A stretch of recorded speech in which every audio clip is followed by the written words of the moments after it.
बिस्मिल्लाहिर्रहमानिर्रहीम। अस्सलाम वालेकुम नादरीन, आप यूट्यूब चैनल देख रहे हैं। मैं इमरान खान हूँ।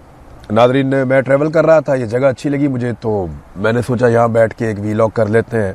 आपके साथ लोकेशन भी आप देख लेंगे, यहाँ नज़ारे भी अच्छे हैं और जो ख़बरें हैं वो तो सारी मुकम्मल हो गई। सारा दिन की रुदात जो चीज़ें हैं वो मैं आपके साथ शेयर कर देता हूँ। सबसे पहले तो ये है कि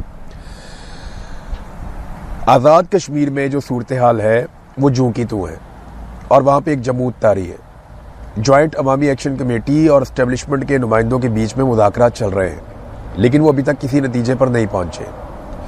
जॉइंट अवामी एक्शन कमेटी को इस वक्त जो ऑफर्स की गई हैं उनमें एक तो ये कहा गया कि जो पुरानी पोजीशन है उसको फौरी तौर पे बहाल कर दिया जाता है, यानी FIRs ख़त्म कर देंगे, जो कलअदम का स्टेटस है वो ख़त्म कर देंगे, 4th शेड्यूल में से नाम निकाल दिए जाएंगे और चीज़ें नॉर्मलाइज हो जाएंगी। फिर इलेक्शन होने दो, इलेक्शन के बाद देखते हैं फिर बाकी चीज़ें क्या करनी है।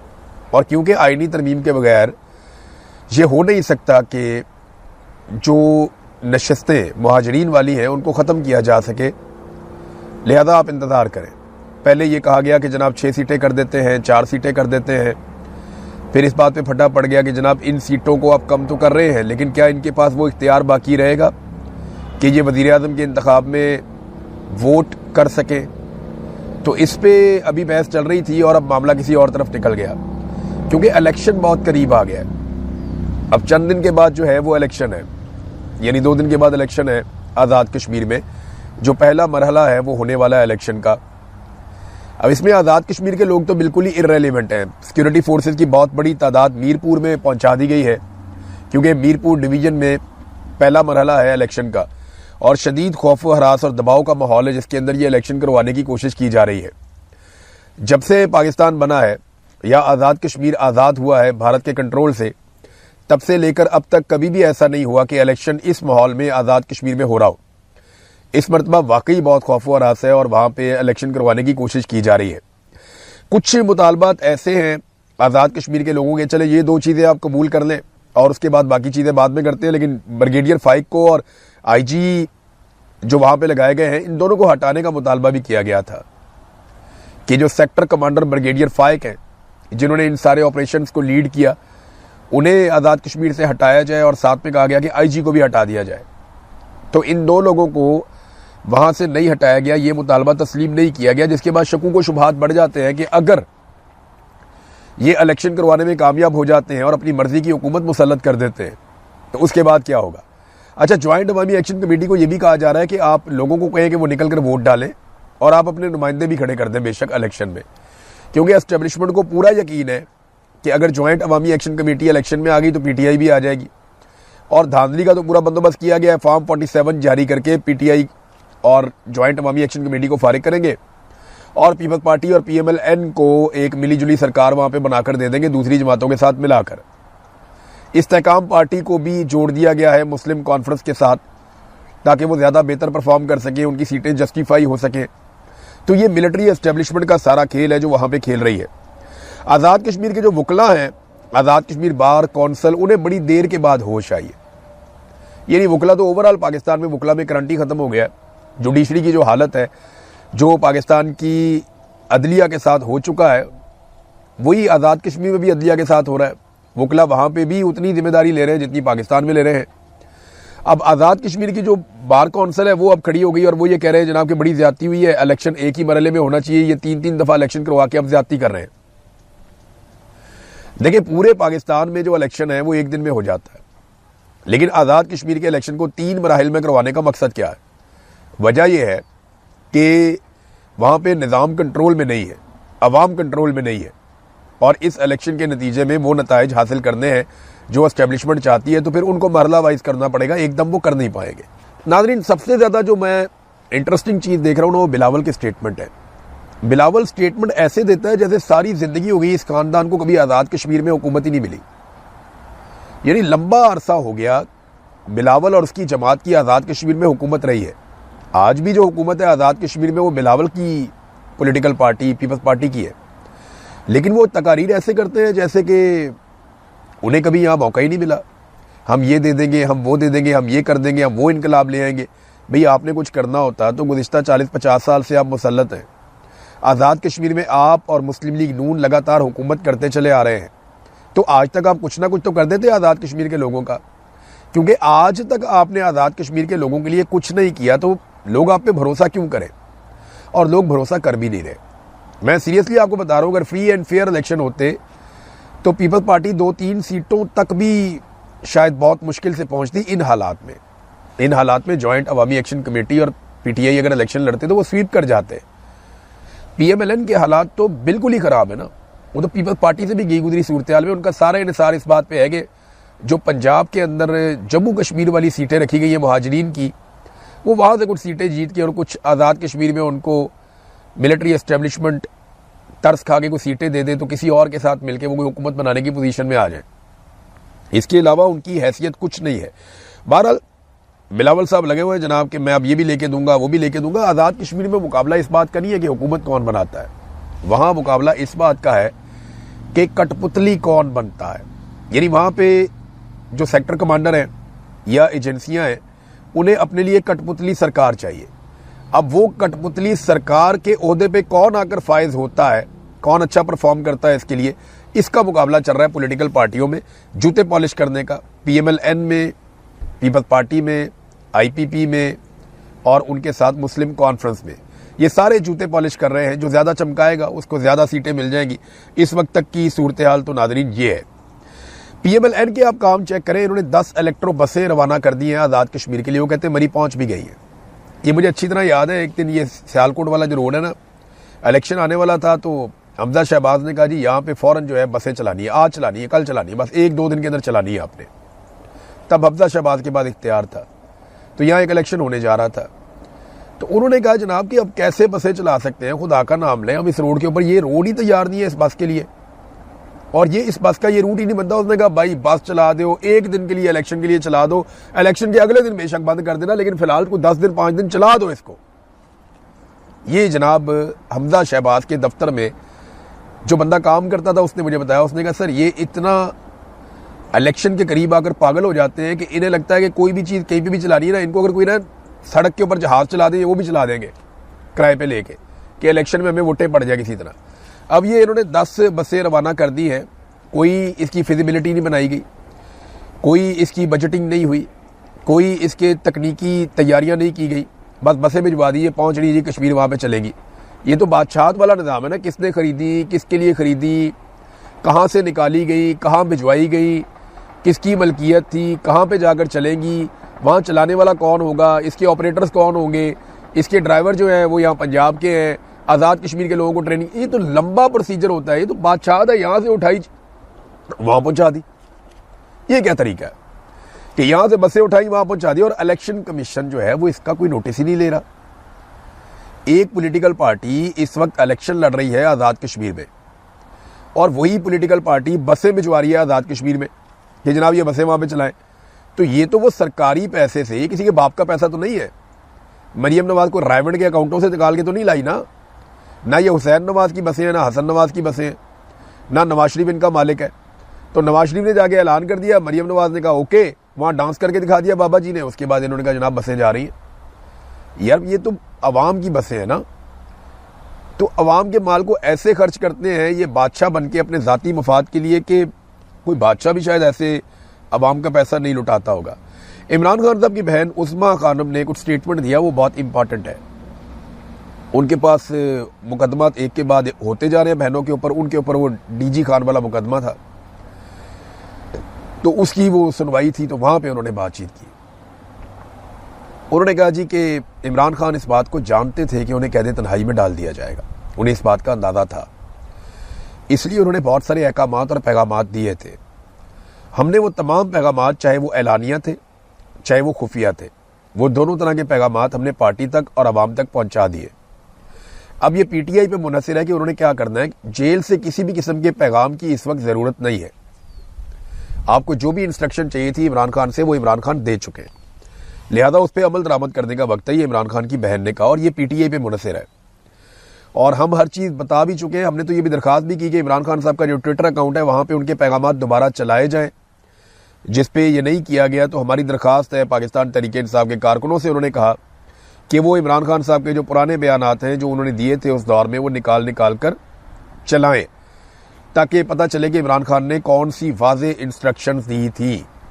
बहरहाल तहरीक इंसाफ ने पेशावर में जलसा करने का फैसला किया, तो क्या इस जलसे के बाद वो एक तहरीक का आगाज़ कर पाएंगे? देखिए, मार्जिन ही बहुत थोड़ा रह गया सुहेल अफरीदी के पास। सुहेल अफरीदी के पास बहुत बड़ा मौका था कि वो लाखों नौजवानों की एक तगड़ी तंजीम साजी करते, नौजवानों को इकट्ठा करते, गली गली मोहल्ले मोहल्ले वो भेजते अपने लोगों को, खुद भी वक्तन फ़वक्तन जाते, एक पूरी स्ट्रीट मूवमेंट का एक स्ट्रक्चर खड़ा करते। उन्हें पता होता कि मैं कब आवाज़ दूंगा तो किस शहर से कितने लोग निकलेंगे, किस शहर से कितने लोग निकलेंगे, कितनी बड़ी तादाद में लोग निकल कर बाहर आएंगे। उनको इस बात का आइडिया होना चाहिए था कि मैं 10 लाख, 15 लाख, 22 लाख, 25 लाख कितने लोग मैं इकट्ठे कर सकता हूँ। और पाकिस्तान तहरीक इंसाफ के लिए नौजवानों को इकट्ठा करना कोई प्रॉब्लम नहीं था। उस वक्त उम्मीद भी बहुत थी जब सुहेल अफरीदी नए नए आए थे, लेकिन उस उम्मीद को सुहेल अफरीदी साहब ने कुछ ऐसी पॉलिसीज़ पे अमल किया कि मायूसी में बदल दिया। लेकिन अभी भी सारा कुछ कभी भी ज़ाया नहीं होता। आपके पास हमेशा एक मौका होता है कि आप निकलें और निकल के साबित करें अपने आप को। तो सुहेल अफरीदी अब ये जलसा करने जा रहे हैं पेशावर के एक स्टेडियम में, तो क्या यहाँ से एक तहरीक शुरू हो सकती है? जी बिल्कुल हो सकती है। और कहा भी ये जा रहा है कि शायद वो लॉन्ग मार्च का ऐलान करेंगे, वो तारीख देंगे, फलानी तारीख को हम लॉन्ग मार्च में आएंगे या लोग तैयारी पकड़े हमने निकलना है। हो सकता है कि सुहेल अफरीदी ये भी कह दे, हो सकता है वो कोई डेडलाइन दे दे। इस बारे में खबरें आ रही हैं, लेकिन क्या ये अब तहरीक खड़ी कर पाएंगे? बहुत मुश्किल मुझे दिखाई देता है। कि माजी में तो मैंने यही देखा है कि बड़े बड़े दावों के साथ एक जलसा होता है और जलसा ख़त्म होता है, लोग घरों को जाते हैं और उसके बाद फिर अगली तारीख दे दी जाती है। देखिए, तहरीक चलाने के लिए ना तारीखों की ज़रूरत नहीं होती, हालात ऐसे होते हैं कि तहरीकें चलती हैं। हालात तो बने हुए हैं तहरीक चलाने वाले। जो हालात इंडिया में हैं, जेनजी वहाँ पे निकल आई है, उससे बहुत बुरे हालात पाकिस्तान में है। तहरीक चलाने के लिए लवाजमात तो पूरे हैं। किसान रुल गया। अभी 10 लाख टन गंदम इन्होंने फैसला किया वफाकी हुकूमत ने कि ये मंगवाने जा रहे हैं बैरून मुल्क से फौरी तौर पे। ये कहाँ से मंगवाएंगे? यूक्रेन से ले लेंगे, अमेरिका भी खुश हो जाएगा। रशिया से शायद नहीं ले पाएंगे क्योंकि अमेरिका उतना खुश नहीं होगा। हो सकता है ये गंदम अमेरिका से ही मांग लें, वही इसके अंदर बीच में कंट्रीब्यूट कर दें। तो 10 लाख टन गंदम इनको फौरी तौर पे चाहिए, और ये वो मुल्क है जो ज़रई मुल्क है। किसी भी हुकूमत में कोई भी हुक्मरान हो, कभी भी हमें गंदम अगर बाहर से मंगवानी पड़े तो ये डूब मरने का मुकाम है। कि एक ज़रई मुल्क के अंदर जहाँ पे बेहतरीन माहौल है, किसी किस्म की कोई आफत भी नहीं आई इस साल, कोई तबाही भी नहीं हुई, कोई तूफान भी नहीं आए, इसके बावजूद आप गंदम का 10 लाख टन फौरी तौर पे मंगवा रहे हैं। आपको फ्यूचर में और भी मंगवानी पड़ेगी। ये हालात होंगे अभी, क्योंकि डिमांड हमारी ज़्यादा है और गवर्नमेंट की पॉलिसी इतनी बुरी है कि आपने अपनी मईशत को तबाह कर दिया, ख़ासतौर पे अपनी ज़राअत को। किसान बिल्कुल खुश नहीं है। ना किसान के साथ खड़ी हो पाई पीटीआई अपोजिशन के तौर पे, ना मजदूर के साथ, ना किसी गरीब के साथ, ना तालिब इल्म के साथ, ना नौजवान के साथ, ना बिजली के बिलों के खिलाफ, ना गैस के बिलों के खिलाफ, ना ये खड़े हो पाए पेट्रोल की बढ़ती हुई कीमतों के खिलाफ। तो इन्होंने तो किसी किस्म का कोई पब्लिक का हाथ ही नहीं पकड़ा। इन्होंने जब भी कभी मुश्किल या मुसीबत आई तो पब्लिक के साथ खड़े होना चाहिए था। ये कभी पब्लिक के साथ खड़े ही नहीं हुए। इन्होंने पब्लिक की बात ही नहीं सुनी और पब्लिक को ये कहते हैं कि वो निकलते नहीं है, वो हमारे पीछे नहीं आते, वो हमारे साथ खड़े नहीं होते। तो फिर आप कैसे उनसे इस किस्म के शिकवे और गिले कर सकते हैं? भारत में जो जेनजी है उसके पीछे अब भारत में कुछ लोग बोलना शुरू हो गए कि पाकिस्तान का हाथ है। खुदा का नाम ले यार, हम अपने बखेड़े हमसे नहीं संभाले जा रहे। बलूचिस्तान हमारा जल रहा है, कबायली इलाकों में आग लगी हुई है, रोज़ाना हमारे ऊपर खुद कुछ धमाके हो रहे हैं, पैसे हम पूरी दुनिया से मांग रहे हैं। यूएई के पैसे हमने वापस करने थे, सऊदी अरब से उधार लेके वापस किए। अभी 10 अरब डॉलर हमने अमेरिका से मांगे। हम इन्वेस्टमेंट करेंगे भारत के अंदर और हम ये चलाएंगे भारत के अंदर तहरीक। सवाल ही पैदा नहीं होता भारत के अंदर हम तहरीक चलाएं।